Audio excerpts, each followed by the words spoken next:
We're just a little more than a week away from the big international auto show in Detroit, and today we've also got car numbers out, sales out, going to put the U.S. in the best position since before the crisis. And Anthony Curry has kind of taken a fun look a little bit at the auto industry and what maybe it could teach Wall Street. Now, let's start with sort of the basic premise, which is basically what the U.S. auto industry has done since they were bailed out. Yeah, if you think of both industries, back in 2008 had either gone begging for or been told they needed government aid, depending on who you speak to. Right? So Goldman Sachs says it never needed government aid. But all the banks took aid. Ford, GM and Chrysler went to Washington and said, please help us. And the two of them, apart from Ford, of course, then got aid. Yep. And both of them were looking at big problems. Ford and GM and Chrysler have been unprofitable for years in their car-making businesses.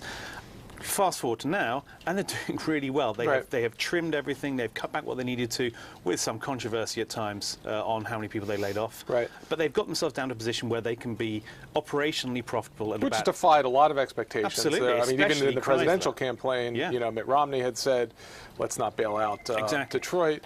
So, I mean, it really kind of surprised a lot of folks. Yeah, they say they can now be operationally profitable, about 10 million car sales in the industry in the US per year. Last year, we got the figures out this morning. It looks like the industry sold about 15 to 15.5 million cars in the US last year, which is the best it's done for years.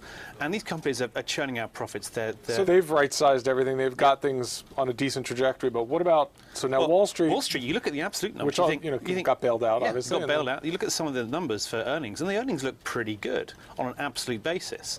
But they've now got the problem that Detroit had. They might be churning out lots of good numbers on the top line. But unfortunately, they've got so much capital now, whereas beforehand the car companies had so many overheads to pay, that they are not actually making enough money. So Goldman Sachs is making, what, 8.5% return on equity last year. But this is a regulatory issue. I mean, how do they... It's regulatory, but that's where they've got to live now. They can hope that the amount of capital they hold can be reduced somewhat in the future, but they're looking at pretty low So what can what can Wall Street learn from Detroit? Well, look at what Detroit's done. It's cut back the things it needed to. Factories and staff. What is the thing that Wall Street has that it has too much of? People, or it's paying them too much. But there have been a lot of huge cuts. So you're saying they just haven't been aggressive or deep enough. On an absolute basis, it's come down because revenue's come down, but they're still paying about 40%.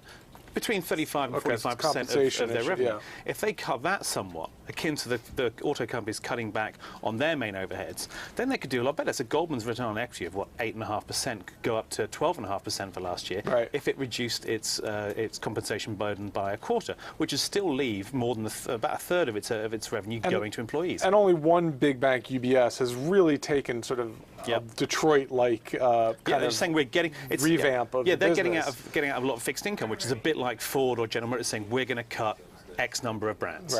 So I mean, look, it's been somewhat helped, but a lot of these guys had to go through. Two of these guys had to go through bankruptcy. But you know, you look back at 2008, and I remember writing a piece saying this is why banks deserve a bailout more than the auto companies do. Well, the auto companies have done a lot better with the push and the nudge they got from the government. All right. Well, we'll leave it there. You can have a look at this view in our new predictions book, which is just out, and a whole lot of other predictions for 2013. We'll be back with more Breaking Views tomorrow.